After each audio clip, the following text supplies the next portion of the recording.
Like, I'm going to just ask you for a response, but make you mute your mic. I'm excited to be talking about this today. We're talking about the 3 seasons in youth ministry. And believe me, the content isn't as boring as the title. I promise you that. We're going to be talking about how to leverage your youth ministry in the right seasons and to how to keep from having a low season in your youth ministry. But I kind of want to recap here a little bit off of what Eric said. We're going to be at a River Valley conference having a Next Gen track. And the 3 tracks that the 3 breakouts that I'm going to oversee, one is on how to minister to Generation Z. So last year I talked about how to minister to millennials. We're talking about the one that comes after that, because let's be honest, if you're talking about millennials, you're too late to the game. And so what we're going to be talking about is how Generation Z receives ministry a bit different and how our strategies got to change. So I'm really excited about that. We'll also be talking about how to create successful internship programs and schools of ministry, and then creative approaches to discipleship. So it's going to be a great opportunity. If any of you were thinking about coming, we want you there. We would love to host you and have you hang out with us. It's going to be a great time. So let's get right into the content right now. The big idea with this teaching here, 3 seasons in ministry, came from a time when I first started youth ministry, and I was very, very tired of seeing low seasons. I mean, we all have them, and I'm not just talking numerically. I'm talking about momentum-wise. That's what I'm talking about. Numbers are going to go up and down with summer and with like that no man's land between January and May. You know what I mean? We're going to always have those seasons where numbers go up and down, but I believe that numbers don't always have to reflect momentum.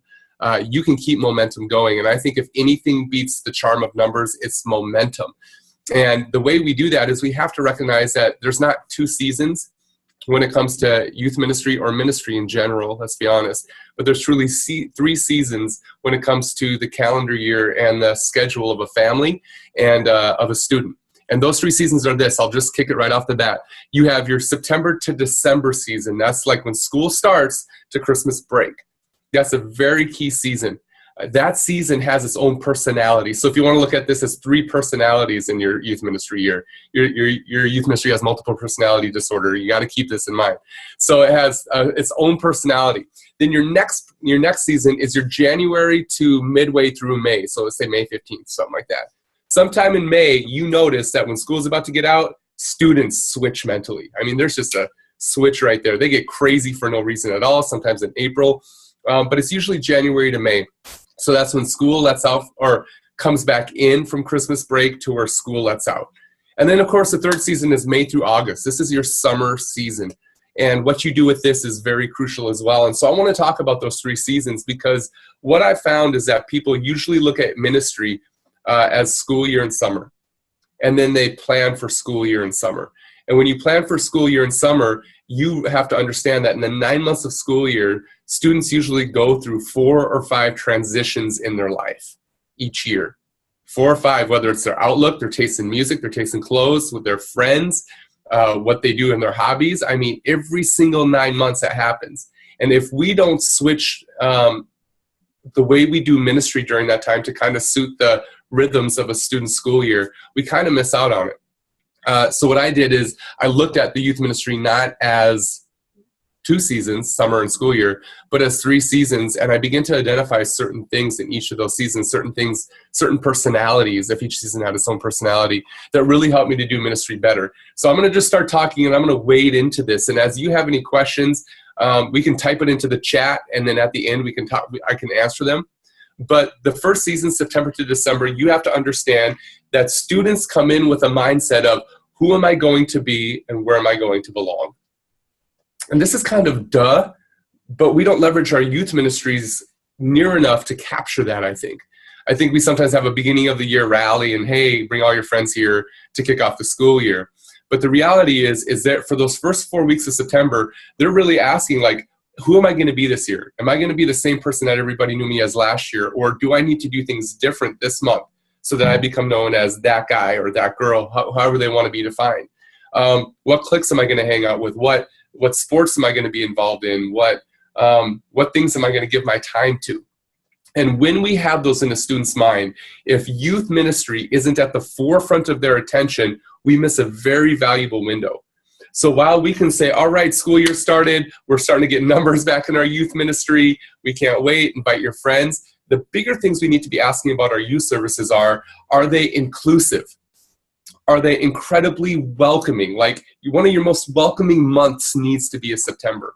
Are our leaders equipped and ready to make it feel like it's a family atmosphere, to make your youth group feel more like a home than their own houses, to be more validated at youth than their own friend groups at school validate them? Like, I'll say in any ministry that I've started or been a part of, 3 distinguishing factors has to be consistency, validity, and stability. And if those 3 qualities are entrenched within your September season, you're going to grab many more students than you expected. Is every youth service a heavy youth service in September? Because if it is, it might drive back some of the new people looking where to get plugged in. You know, are you making it open? And I'm not saying water down the word, but are you making the word more accessible? Are you creating different opportunities for students to be able to grab into that? So you got to keep that in mind. So everything you do from an event, does that event have an off-ramp into your service that's very creative and open and welcoming for everybody? And then you got to ask yourself the question, what do my altar calls look like in this season? Okay. You have to understand that pastors are generally one of 2 types of pastors or preachers. They're usually hope preachers or commitment preachers. Okay. Uber hope would be like your Joel Osteen's 1000% hope, right?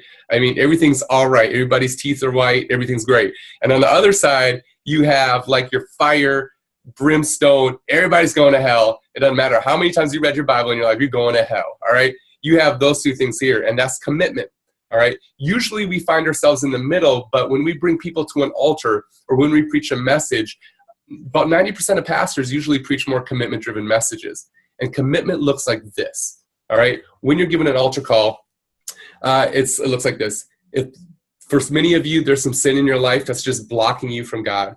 And God is looking for you to take your walk with him to another level, but you can't get there unless you come to the altar, get rid of your sin, and let God, Jesus, take your sin. Come up, confess your sins, make a commitment. All right, that's great. And I think in September to December season, because everybody's looking to make a commitment somewhere, those kind of messages are key. All right, hope messages are the same altar call with a different approach. God's plan and purpose for your life is amazing. And there can't be anything that slows you down. And some of you might have sin on your life, but God can get rid of that in your life. Just come up and discover your purpose by asking Jesus to take away your sin. The first one had more of a commitment. Get rid of your sin, realize what you're doing, commit. The other side had a bit more of hope. God has a purpose for your life. He has a plan for your life. There's another step beyond this that you can get to. There have been so many times that I've given the wrong approach or used the wrong approach in the wrong season. So this season that we're in is very much September to December commitment. You can pretty much drive home commitment, and it's going to feel real good to your students. You got youth conventions that roll around this time. Kids are going to be showing up to that. I mean, there's just something to look forward to, and they're ready to take everything in their life to another level. Commitment type of messages are key, and September to December are definitely commitment type seasons. You can preach commitment messages, give commitment altar calls. It's one of those seasons that you can say that people are like, tell me more about how wrong I am because I just want to change it. January to May is different, and this is why. Because the holidays are over. There's no more breaks, really. There's no more really great events unless you have an amazing winter camp or something like that. And it's just winter. It's Narnia. There's no Christmas. There's no nothing. I mean, it's just long and oppressive and boring, and school just drags on. And there's this huge stretch of January to May that just feels really tough for a student. Now, if you bring commitment and into that season, you might beat your sheep rather than feed your sheep. Like, these kids are getting beat down by school. They just got beat down by midterms. They got homework. They're in a grind right now, and it's causing them to just kind of really settle into a trudge. Now, if your youth ministry on a Wednesday night is the next step in a trudge, then they might not look at it as something valuable in the middle of their week because it's just part of the rhythm, the rigor, or the routine. But if your youth ministry is a place of hope in the midst of that tough season, that's the key thing. If it's in a place of hope, sexual promiscuity goes through the roof in winter months, not just around prom, not just around Valentine's Day, but in winter months, because they're looking for a type of release. They're looking for a place where they can just not be thinking about the rigor of everything in their day. And if they're coming to youth group and they're getting hit with another rigor, it's going to be tough. So that's where I usually take a turn, and I allow hope to enter a lot of my messages. So, you do bring hope in your commitment season. I'm not saying you exclude one, but what I am saying, you major on one over the other. And we focus a lot on hope. So I can even look at it the way I framed a message. I used to have, I did a series, I was working on a series called Snowed In. And we're talking about, like, how it is when you're snowed in and you just can't get out. And I was going to do that in February in North Dakota. When I was in North Dakota, it's like everybody's snowed in and nobody likes it. And I started taking this approach of hope. And I said, what if we don't call it snowed in? What if we call it snow day? Because everybody loves a snow day. It's a free day. I ain't got to go to school. I ain't got to go to work. And then what if I brand it with people sledding rather than trapped in their house bored? You know what I mean? How does that change the way I run my messages? And what if I brand it with springtime colors, even though it's winter outside? And what if I have up happy music when they come in rather than heavy hip hop music or something like that? And I kid you not, it changed the atmosphere of our youth ministry. We didn't slow down momentum at all during that long January to May season, and we were able to take it to another level simply because we added a hope atmosphere. I didn't compromise the message. I just changed the things that were negotiables: the branding, the music, the lighting, the colors that we use, the rhetoric, the welcome home, the way we entered our altar calls, all that stuff really changed during this season. It was incredibly key. And now let's transition from May to August. All right. Summer is crazy. All right. So it's so crazy that the numbers go up and down so much that sometimes some youth ministries don't take in those middle 3 months as averages when they report their numbers to the AG. They usually take the other 9 months of the school year that are the most consistent. But here's what you have with summer. If you have commitment with September to December and hope with January to May, you need to have community all summer long. You can kind of preach whatever altar call you want, hope, commitment, whatever the series that you have lends to. But you need to have community in order to keep momentum in the summer season, because kids go off on vacation, they go off to camp, they get summer jobs. Sometimes it's a nice summer night and they don't want to go to youth. I mean, it just happens. And it's not because your youth group is bad. It's summer, man. I mean, I skipped youth in the summer all the time and I still love Jesus. And so because of that, you need to have them create something for them to come back to. And that's where we really ramp up the community. Okay, yes, we're having service, but are we doing an abbreviated service and more bonfire time afterwards, or volleyball time, or community time, or I'm going to bust out a grill and got hot dogs? And some of us are like, oh, no, I'm not going to abbreviate my service. That's all for Jesus. Yes, and you can get people to Jesus in 20 minutes of preaching too, or maybe even 15, have them pray over one another rather than a long 45-minute altar call with crying and snot, I mean, just go and open it up and see what you can create with community. I would say this: in the summertime, create community in every corner of your youth ministry. Every corner. Social media needs to reflect community. Pre and post service needs to reflect community. I challenge my pastors and leaders here at River Valley. What would happen if you couldn't win anybody to Jesus from the pulpit, and the only way you could win them was in the communities you created before and after service? How would that change your intentionality and your approach to creating community? Use that in the summertime. And when kids do come back from vacation, they're going to run after community. Like in the summer, who do they hang out with? All their friends from school? No. Just a few of them that they have community with. Make your youth ministry the community place, and you'll see a lot more momentum in your youth ministry carry through it. Like, I remember, I think it was my 4th year youth ministry, I got this. I finally figured it out. And I know a lot of it is duh, but when you major on it, it really does help. Our numbers went down drastically. I think at that time we had around 400 students, and they dropped to 100 all summer long, but we had never had more momentum than we had that summer. I mean, it was incredibly exciting. And kids weren't coming to youth group because they didn't like youth group. They were just busy. You know what I mean? And then they all came back, but they came back to a community and a core of students that just loved one another and included one another and went to camp with each other. And it was amazing. And so I would highly encourage, with those 3 seasons, commitment, hope, and community, that you just use those seasons to major on each one. Now, granted, there might be there'll be room for hope in your first season. In your second season, there's room for commitment and community, and in your summer as well. But make sure you just major on those, watch them, and recognize them. Long story short, if you want to call it anything, we always exegete the word. This is exegeting your culture. And if we're reaching people, if we're reaching students, we are reaching a culture. And so if we're going to reach them, as Paul says, I'm going to become all things to all people, I'm going to use our culture to reach them, we got to be pros at exegeting the culture. What's coming up? Are midterms coming up? Is there some kind of cool community hang I can do so students can study for midterms? Let's be honest, nobody studies for midterms when they all hang out. But can I create that? What win can I get off of that? Go through it. Did they just get beat up with homework at school? Did they have finals? Do they have prom coming up? Do they have homecoming? I know a lot of people do their sex series closer to prom more than Valentine's Day. Was there a snow day? You know, even those things can determine how you deliver your message.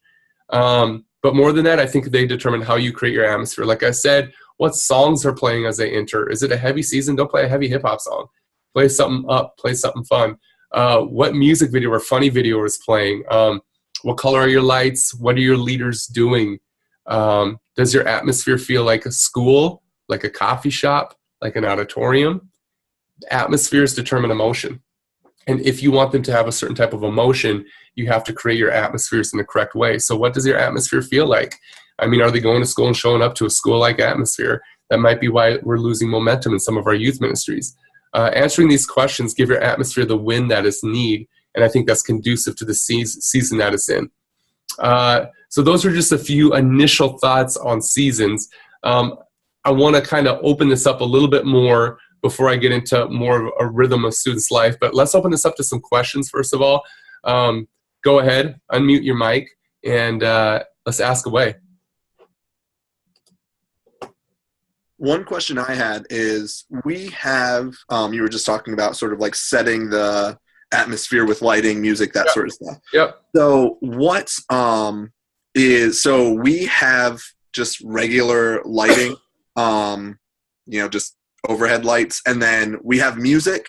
But what I've seen some youth groups where, it's typically darker, like they're kind of going for like, concert sort of feel, like where, you have bright lights on stage, darker in like the hangout area, and then or you also have other ones where like lights are always on.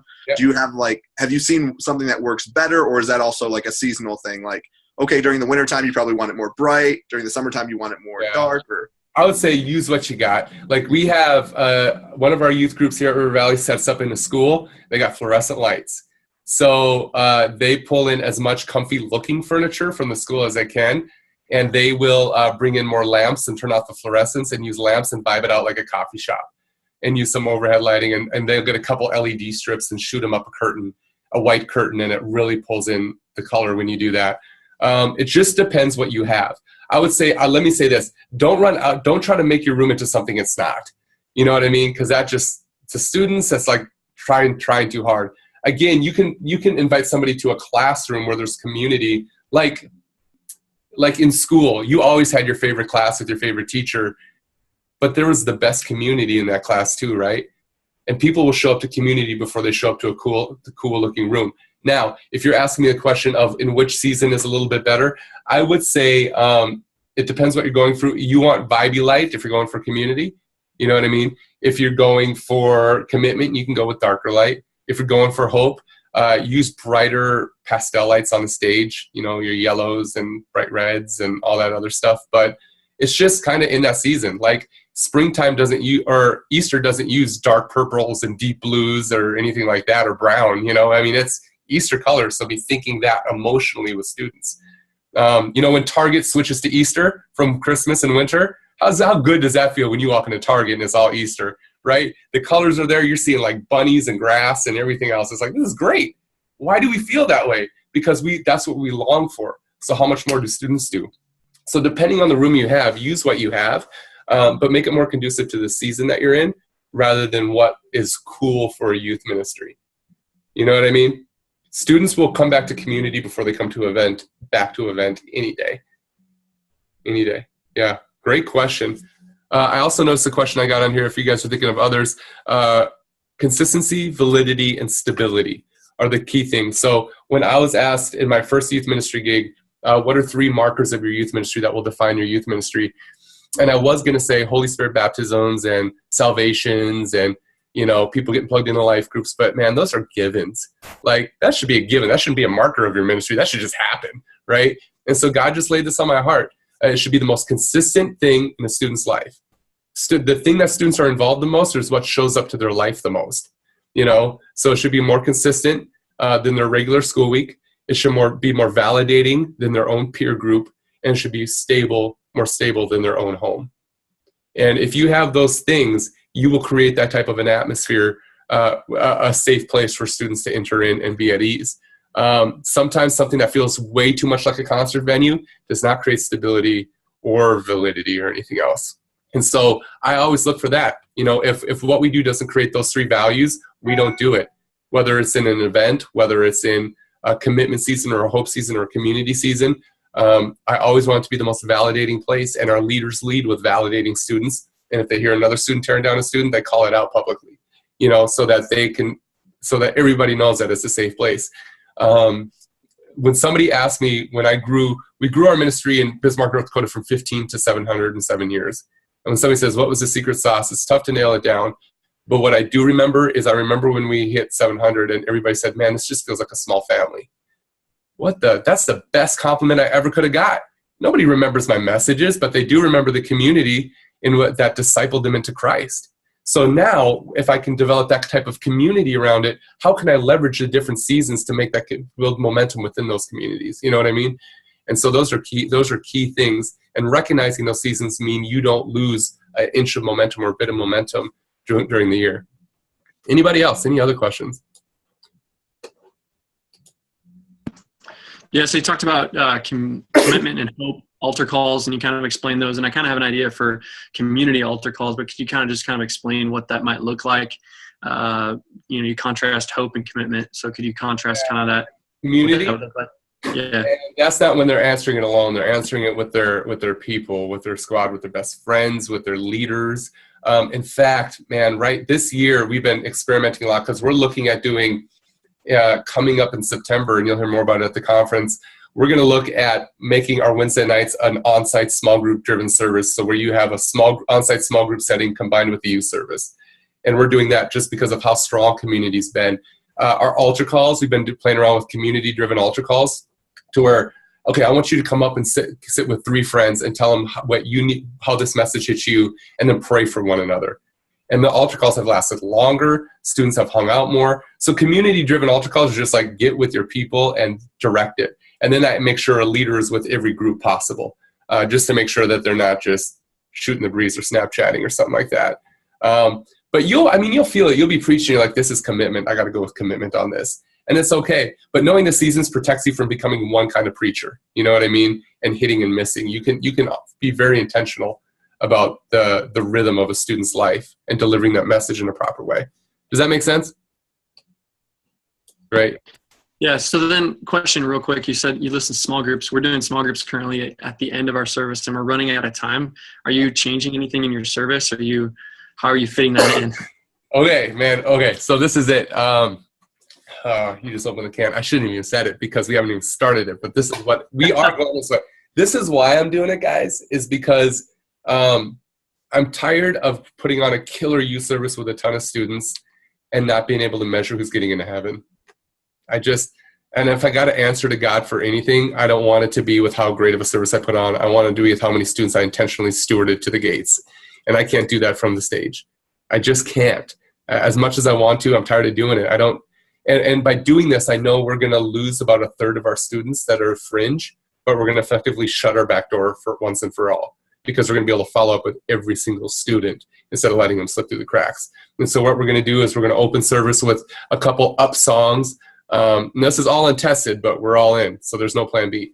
We're going to open it with a couple up songs, and then students are going to greet each other as they sit in super tight rows. So if we got 60 kids in a room, we got 60 chairs, right?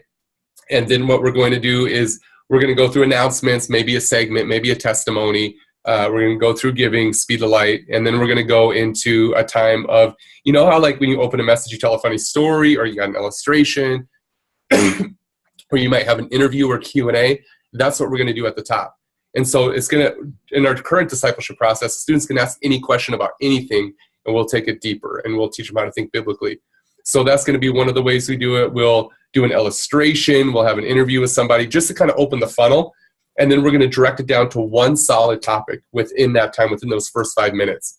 Then we're going to kick it to a Bible Project video, which is money. You got to check out Join the Bible Project if you haven't. Some of the best stuff I've ever seen. And then the topic from that is going to go to small group squads. And so what we're going to do is we're going to break from the rows, and around the perimeter of the room, we're going to have mini living room sets set up for on-site small groups. And they're going to run there. And so we'll have 6th grade, 7th grade, 8th grade, 9th grade, 10th grade, or 2 6th grades, 2 7th grades, whatever. And then in each one, you might have 30 kids in 6th grade and 4 leaders, right? You'll have a main leader, they'll talk to them, and then they'll break down the groups for 3. They'll just turn in on one another and take it a little bit deeper. At the 2-minute warning, the worship team will get up and just start vibing. And that's when everybody knows you got 2 minutes to wrap up. And then the small group leader is going to say, God's just spoken to your heart. You can go up front, you can worship, you can go find a place to pray, you could journal, but we want you to respond to God in the way that he's speaking to you right now. We're going to go from that place, and then we're going to have that kind of deep worship time with a couple more songs or one more song, and then we're going to go into like a 10-minute TED Talk, just like your best point in your whole sermon on what you talked about at the beginning of the message, how you funneled it down to a deeper place, and then you're going to activate them on how to apply that to their life. And then we're going to go into a response time and hang out afterwards. And we're going to do that 3 weeks out of the month, and the 4th week we're going to do our traditional youth service and call it a show-up night, kind of a very evangelistic night. And so these 3 seasons for us are incredibly crucial because they will determine how we mold our content to suit a student's rhythm and what we do in our small groups in order to gain momentum and community. You know what I mean? So we're kind of gelling it all together, and we're running with it. And man, everything in my heart is like, it's not going to work here. And it's not going to work here means it might not work in 2 out of our 8 campuses here. You know what I mean? But we're all going in, and it's going to work. And we have to, just because students are becoming more community-based and event-based. So is culture. And there's a desire for authentic, real community when fake community is all over the place. And, let's make that church. Let's make that place there. I know a couple places like the Oaks, they're bringing their small groups in, and they're doing this kind of thing just so that they could better steward their students. And so these seasons, the 3 seasons of youth ministry are kind of going to become the crux in which we develop all of our content and steward our leaders and helping them to steward students. You know what I mean? So that's what we're doing. I didn't plan on talking about that piece, but I'm not only teaching it, I got to make it work here. So, and that's in a very rural context, like Faribault. We have a very rural campus to a very urban campus to a campus in a school, you know what I mean, to smaller campuses to bigger campuses. So it's not just big church. I have to make it work in every size. And I think if we can kind of create this universal recognition of that there's rhythms and seasons to a student's life and in youth ministry, we can create better atmospheres and better structures for students to encounter Christ. Any other questions? When you guys are dealing with small groups, for example, are you having the kids just switch around into different groups week to week, or is this something where each group kind of has the same flow of kids as well as leaders? Yeah. I want the students and the leaders to be with the same students and leaders all year at the very least. One of the biggest frustrations I'll hear from like Church of the Highlands that they have a monster small group ministry with a once-a-month motion night, but all their small groups are off-site. They close about 36 small groups a season.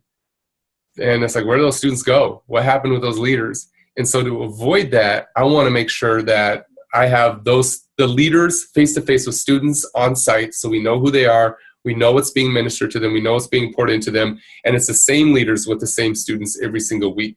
That way these students have somebody consistent. Again, that consistency piece is so important, that they have somebody consistent in their life speaking to their life all year long. And they'll stay with them. Now, when they go up to 7th grade, I would really love to take that 6th grade small group leader, move that whole group up to 7th grade, and take the 12th and move it back to a 6th. You know what I mean? So they go with their kids all the way up through, and they're pouring into them that whole time. That's like the romanticized, idealized version. I mean, I hope I can keep a leader that long, but that's kind of the hope. Does that answer your question, Jay? Yeah, that was a great answer. That helps out tremendously. One other thing that kind of came up for us, when we're actually in the process of recruiting our youth leaders, how are you guys handling from a standpoint of background check and, those different things that are coming in? Is that something that you go into that's in play for you guys? Yeah, it's definitely in play. Like, nobody comes around a minor unless they've been thoroughly background checked by our church's process. Our church has a background check process. And we run everybody through that background check process. I think for insurance purposes, they got to have something like that. So anybody who wants to be a youth leader, they have to be background checked, and then we get the reports back before we ever let them work with any students, just because the risk is so high. And especially when we're going to the small group type model where community and everything is key, I would hate for a leader to pop in and then be with the kid a few weeks and really connect with some kids and then have to bounce because their report comes back bad. You know what I mean? And so we definitely use what we already have existent in the church for background checks. All right, thank you. Yeah. Anyone else?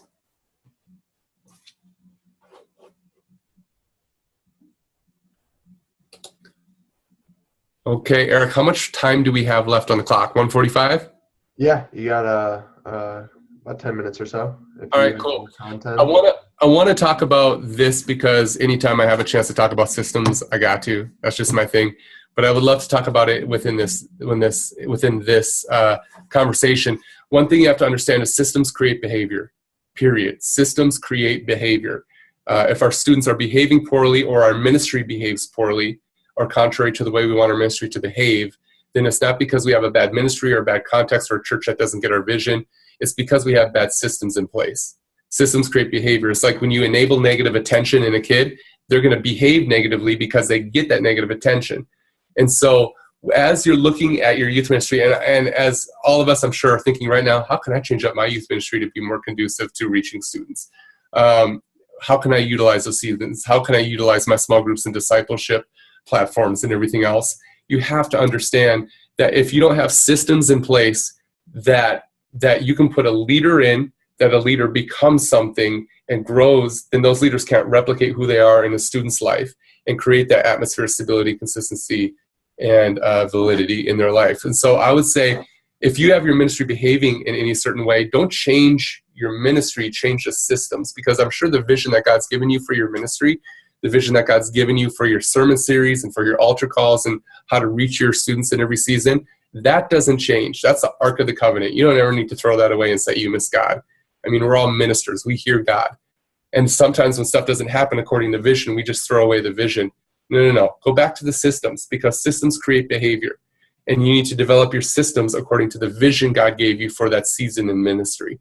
If God said, all right, in this season, I really feel like we're supposed to grow. Students are supposed to be evangelistic and invite other people. Then make sure every system you have in your ministry, from your messages to the way people respond to altar calls to the way your leaders interact with students, has an evangelistic tone to it so that you create evangelistic behavior. Sometimes we get a vision and we want to see it become something, but we don't build the runways, the systems, in order to make those things happen. And I know that's a duh statement, but there's so many times I've thrown away perfectly good visions that God has given me because my ministry didn't behave the way I wanted, so I rather chalked it up to I miss God. And I didn't miss God. I just didn't steward the systems well enough. And if there's a behavior problem, I don't get on the kid, or I don't chew out the leader, or I don't complain about my ministry. I fix the system so that the behavior looks like the vision. And so you are looking at those 3 seasons of ministry and how am I going to leverage these 3 seasons for my own ministry and do it well? Make sure you're looking at the systems and make sure those systems are conducive to the vision that God's given you. Don't have a different system from the vision that God's given you for that season that you're in. Don't have a commitment-driven message and try to deliver it hope. Write it with hope. You know, don't say, I really want community, but I'm going to preach a 45-minute message in the summer. You know, tone that on down. Create more room for community. Create the systems that really help to get the behavior you want in that season, and you will see that momentum grow. Any questions on that with these last few minutes? I had one. So we are doing life groups, small groups, whatever you want to like brand it as, but we're really pushing that in this new year. But one of the things that we realized is we're a church revitalization. So we came in 2 years ago, 65 people. We've grown to about 300 as far as the church. Wow. And then the youth group was nothing, and now it's about 30 students. So it's going well, but we're at that size now where, okay, we want to do things like small groups. But one of the things that we're running into is we have good leaders who are passionate, but they might not be as well trained. A lot of them, for example, were are like college age students who Yep. never had a youth group because the church was going through many like things. Yeah. And so I feel like I'm kind of hand holding them a little bit when it comes to like, hey, like, because they've never seen it. So they don't even really know like what a good healthy youth group's supposed to look like. Yeah. And so I guess how do you balance that, the whole idea of you want this community, but at the same time, like to have that community, you kind of have to hand off a lot of that stuff to leaders who might not be ready for it. I guess like how do you get them ready for it, and how do you kind of like, I guess, phase that in a little bit? Absolutely. Something I talked about before was leadership quotient. I don't know if you were in on that teaching, but it's in essence, what's their passion level, their ability level, and their availability level. Passion is, I understand the vision, I know my place in the vision, and I'm excited about it. It's not hype. It's not like, I just want to be a leader. It's, no, I can re-articulate the vision you told me. I know where I fit in this, and I'm pumped about it. A bit of it, ability is, I know how to activate that and do something with it. And availability is, I'm going to show up. Those are my small group leaders who are strong in all three. Now, if it's like, man, they would be great, they show up, but they don't get it, well, then that's a communication problem on my end. And I want to help them not only understand what I want them to do or why I want them to do it, but what their place in perpetuating that is. Now, the question that you ask is the biggest thing that everybody's asking about small group leaders is competency. Throw in a once a month. That's what we're doing coming September, a once a month, 2.5 hour leadership development thing on a Sunday night. And we just go deep and we develop these leaders, and we say, okay, this next month, this is what we're talking about. We go through all the material, rework it. And if some say, well, I don't have the time, they have the time for what they make the time for. They just do. At the end of the day, I can't be afraid of asking people for their time when it comes to the kingdom, when other things ask for their time and get it when it's something temporary. So they have the time what they make it for. And then I bring them in, I ask them to give the time, and then we invest into them, we love on them, we feed them, we pour into them, we activate them, we celebrate them. That's key. One thing that you got to do is make sure that each group has an identity. Identity will keep people around. Like, this is who we are. This is our family. That's why they do squads or tribes. You know, let's name our squad and tribe. Now let's take it to camp, and that's on our team, and now let's take it to youth. A way to reinforce your small group culture then, and leader small group culture, is to have like 7-minute small groups in the middle of service before you start your message with the big question and say, all right, here's the question. We're talking about purity. What's the cheesiest pickup line you've ever heard or ever used? Get in your groups. So they get together with the groups that they meet with all week long, you know, some other point in the week, and they're meeting with the leader again, and the leader's interacting with them. The more interaction time you can get, the more the leaders buy in and are more willing to be developed. Does that make sense? But never pull back from competency development. Competency is key, because you can't lead people to places you've never been, and neither can your leaders. You know what I mean? And so always let them in on leadership stuff in your church. Bring people in, bring them around people, do a leadership retreat, but whatever you can do to develop them, and then make sure you're identifying if it's a passion issue, an ability issue, or an availability issue, and then develop each place. Anyone else? Terry, I have a question. What were some of the key resources in developing, when you did the leadership quotient, when you developed that, and then developing kind of different seasons? What are some resources that you relied heavily on pulling from for these things like these? We should have talked about this before. These are all things that I developed over my time in ministry. I ain't gonna lie. I should say Andy Stanley. I read an Andy Stanley book and just lie about one and just say, read something about culture by Andy Stanley. But what it really is I heard a teaching on seasons and how there's more seasons than we think. And so I went in prayer to God, and I developed it, and then I ran it over the course of several youth ministries over several years, and, you know, developed that, the leadership quotient, boiled it down, her teachings on what good leadership is, but all of them boil down to 3 things: passion, ability, and availability. And I just put a scorecard on it and made it my own. The reality is if you're going to read something about leadership, it has to be conducive to your context. Otherwise, it's just good information. And so what I would challenge everybody to do, and this is what I did, what do I need to do in my ministry? How do I need to raise that level, whether it's leadership development or whatever? And it's who can I talk to? And my biggest thing is I talked to 3 main people in my life that were great at leadership development, small group development, and leveraging rhythms in their ministry and rhythms in life to help me frame this up for my own ministry. So my advice would be find the mentors that could speak into your context better than the books that might not. No, that's good. That's good. And if you guys didn't catch Terry's LeaderCast on the Leadership Quotient, it is recorded. We did upload it on the website. So if you go to my dashboard, you'll see under that the Leader Library. And then just go to the youth category, and it's preloaded there for you to watch. And so he kind of breaks it down, goes into greater detail. So you can catch that there. But we're all out of time for today. We appreciate you guys joining us today and being a part of this. I love, Terry, that you've been able to take the time for us. I love that, and love having you guys a part of what we're doing here. And love that you guys are leaning in, and we're praying for you guys with your youth ministries and excited for what is next. So go change the world, guys. Absolutely. Hit me up on MySpace. See you later.